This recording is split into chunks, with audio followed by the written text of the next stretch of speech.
গুরুকে ভজনা করো মন, ভ্রান্ত হয়ো না, সদাই থেকো সচেতনে, অচেতনে ঘুমায়ো না। ব্যাঙে যখন পোকা ধরতে যায়, নয়ন তার ঊর্ধ্বপানে রয়, এক নিরিখে চেয়ে থাকে, পলক ফিরায় না।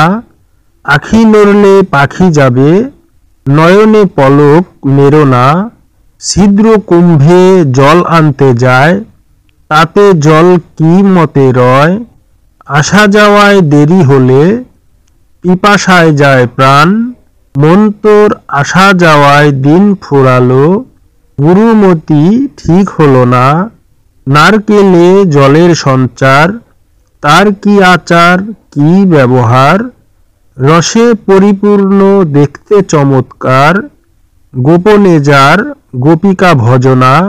সেই জানে জলের মর্ম, লালন কয় আপন দেহের খবর নিলে না। জাতি ধর্ম নির্বিশেষে পৃথিবীর সকল মানুষের জন্যই অপরিহার্য দায়িত্ব এবং কর্তব্য হচ্ছে আপন দেহের খবর নেওয়া।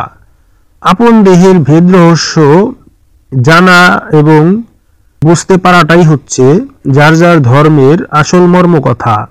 যে যে ধর্মই পালন করুক না কেন, সে সেই ধর্মের খাঁটি অনুসারী তখনই দাবি করতে পারবে যখন সে তার ধর্মমতে তার নিজের দেহের ভেদের খবর জানতে পারবে।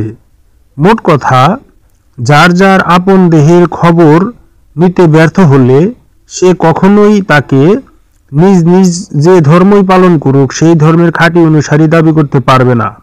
যদি যে কোনো ধর্মের অনুসারী যে যে ধর্মই পালন করুক না কেন, সেই ধর্মের খাঁটি ধার্মিক হতে হলে অবশ্যই তাকে আপন দেহের খবর নিতে হবে। আর এই ক্ষেত্রে প্রধান শর্তই হচ্ছে গুরুকে ভজনা করতে হবে তথা একজন সাধু সঙ্গ করতে হবে। সাধু সঙ্গ না করলে মনটা ভ্রান্ত হয়ে যায়, আর ভ্রান্ত মনে কখনোই আপন দেহের খবর নেওয়া যায় না। তাই মোট কথা হচ্ছে আপন দেহের খবর নিতে হবে, আর এই আপন দেহের খবর নিতে হলে অবশ্যই সাধু সঙ্গ করতে হবে। আর সাধু সঙ্গ করলেই মনটা ভ্রান্ত হবে না, আর মন যখন ভ্রান্ত হবে না তখনই আসলে প্রকৃত অর্থে আপন দেহের খবর নেওয়া সম্ভব হবে। আপন দেহের খবর নিতে হলে অবশ্যই ভ্রান্ত মন হচ্ছে অন্তরায়, আর এই ভ্রান্ত মনটাকে সঠিক দিকে ধাবিত করতে হলে অবশ্যই গুরুকে ভজনা করতে হবে।